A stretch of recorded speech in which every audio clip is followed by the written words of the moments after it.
బులెటిన్లో మరో breaking news చూస్తున్నాం. విజయవాడలో మళ్లీ వరద వణికిస్తుంది. పులివాగు నుంచి బుడమేరుకు మళ్లీ వరద పెరుగుతుంది. దీంతో ప్రకాశం బ్యారేజ్ కు మళ్లీ వరద ఉధృతి కనిపిస్తుంది. గంట గంటకు వరద ప్రవాహం పెరుగుతుంది. ప్రాజెక్టు 70 గేట్లు ఎత్తి 4,44,000 క్యూసెక్కుల నీటిని విడుదల చేశారు. దిగువ ప్రాంతాల ప్రజలను అధికారులు అప్రమత్తం చేశారు. మొదటి ప్రమాద హెచ్చరిక జారీ చేశారు.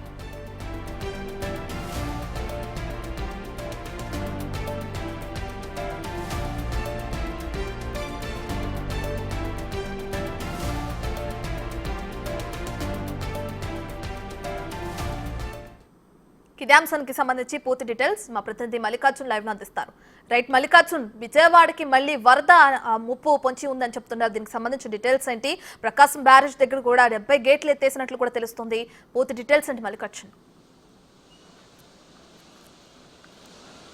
ప్రకాశం బ్యారేజ్కి సంబంధించి మొన్నే రికార్డు స్థాయిలో 120 సంవత్సరాల రికార్డును కూడా మరోసారి బ్రేక్ చేసిన ప్రకాశం బ్యారేజ్ కనిపిస్తూ ఉంది. ఎందుకంటే ప్రకాశం బ్యారేజ్ కట్టి 70 సంవత్సరాలు అయినా ఈ ఫ్లోలో ఏదైతే ఉందో ఈ ఫ్లోలో దాదాపుగా 120 సంవత్సరాల క్రితం 11 లక్షల దాకా అంటే 10,94,000 వరకు కూడా క్యూసెక్కుల నీరు అనేది ప్రకాశం బ్యారేజ్ వైపు ఇటు రావడం జరిగింది. ఈ నేపథ్యంలోనే మొన్న రీసెంట్గా 4 రోజుల క్రితం 11,44,000 క్యూసెక్కుల నీరు అనేది కూడా ఇక్కడి నుంచి ఫ్లో అవడం జరిగింది. ఈ సమయంలోనే బుడమేరుకు గండ్లు పట్టడంతో కూడా ఇటు విజయవాడ నగరానికి మొత్తం కూడా నగరంలో ఉన్న సగం ప్రాంతం మొత్తం కూడా వరదతో పూర్తిగా నిండిపోయిన పరిస్థితి కనిపిస్తూ ఉంది. ఎగువన కురుస్తున్న ఇటు తెలంగాణ, కర్ణాటక అటు సైడ్ ఎగువన కురుస్తున్న కృష్ణమ్మ అక్కడ వరదలు ఆ వాటర్ అంతా కూడా ఇటు ప్రవహిస్తూ బంగాళాఖాతంలో కూడా కలవబోతూ ఉన్నాయి. అంశరదీప్ వద్ద కూడా బంగాళాఖాతంలో కలవబోతూ ఉన్నాయి.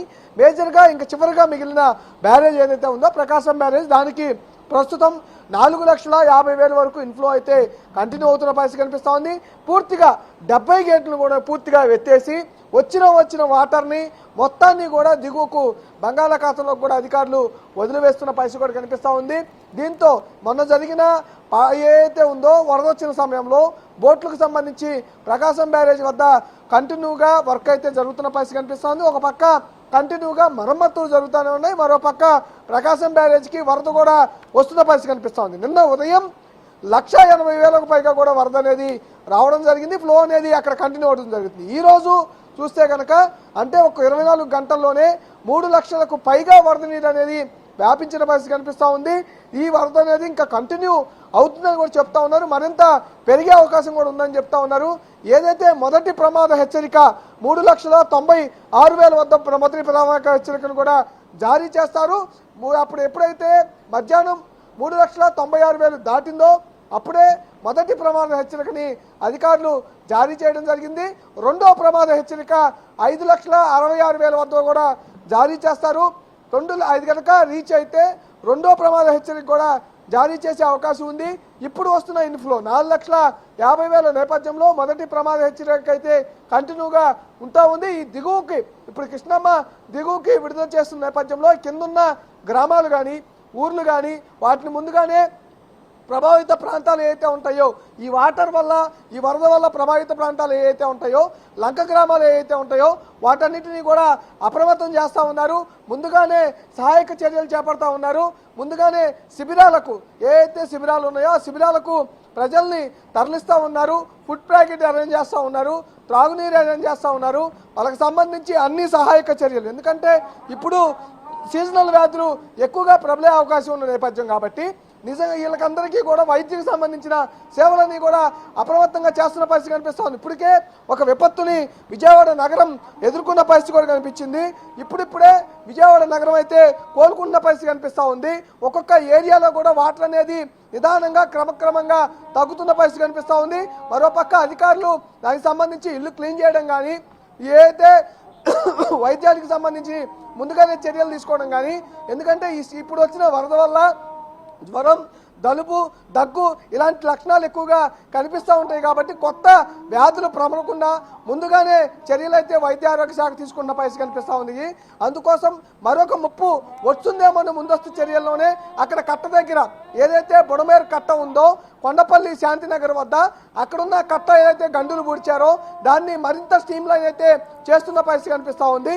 దాన్ని మరింత ఎత్తు పెంచే ప్రకారం వీళ్ళు పనులు చేస్తున్న పరిస్థితి కనిపిస్తా ఉంది. 3 రోజుల పాటు కూడా శ్రమించి బుడమేరు కాలువకు సంబంధించిన గండ్లను పూర్తి చేశారు. ఇప్పుడు ఏదైతే సీనేజ్ చిన్న చిన్న లీకులు అయితే వస్తున్న పరిస్థితి కనపడుతుంది కానీ దాన్ని పూర్తి చేసి అలాగే కట్టను స్ట్రీమ్లైన్ చేసుకుంటూ ఆ దరి వరకు చివరి వరకు ఏదైతే కొండపల్లి జాతీయ రహదారి దగ్గర నుంచి ఊరు లోపలికి శాంతినగర్ దాటి ఎక్కడెక్కడ కట్ట బలహీనంగా ఉందో నగరంపై పడకుండా ఉంటుందో అక్కడ వరకు స్ట్రీమ్లైన్ చేసుకుంటూ కూడా ఇప్పుడు అధికారులు చర్యలు అయితే చేస్తూ ఉన్నారు. ఒక మంత్రి జలవనరుల శాఖ మంత్రి నిమ్మల నారాయణ కూడా గత 4 రోజుల నుంచి 24 గంటలు డే అండ్ నైట్ అక్కడే ఉండి స్వయంగా పనులను పర్యవేక్షిస్తూ అధికారులకు ఏమన్నా ఇబ్బందులు వచ్చినా వాళ్ళకి ఏమైనా సలహాలు సూచనలు ఇవ్వాలన్నా ఇస్తున్న పరిస్థితి కనిపిస్తా ఉంది. క్రమంగా వరద సూచనలు కూడా కనిపిస్తా ఉన్నాయి. అలాగే అతి భారీ నుంచి అత్యంత భారీ వర్షాలు కురిసే నేపథ్యం ఉంది కాబట్టి అందులోనూ ఎన్టీఆర్ జిల్లా రెడ్ జోన్ లో ఉంది కాబట్టి పూర్తిగా అధికార యంత్రాంగం అయితే సహాయ చర్యలు చేస్తూ కంటిన్యూగా ముందుకెళ్తా ఉంది. ఎన్ని విపత్తులు వచ్చినా తట్టుకొని ముందుకు సహాయ చర్యలు అందించేందుకు సిద్ధంగా ఉందని చెప్పుకోవచ్చు. ఇప్పుడు వస్తున్న వరదకు సంబంధించి కూడా ఇలాగే కంటిన్యూ అవుతుందా మరింత పెరుగుతుందా అంటే ఎగువ నుంచి వరద అయితే పూర్తిగా వస్తున్న పరిస్థితి కూడా కనిపిస్తా ఉంది. ఇది 2వ ప్రమాద హెచ్చరికకి వెళ్తుందా లేదా అనేది రేపు మరింత పెరిగే అవకాశం ఉన్నది అధికారులు తెలపాల్సిన పరిస్థితి అయితే కనిపిస్తా ఉంది. రత్న రైట్, థ్యాంక్ యూ మల్లికార్జున్.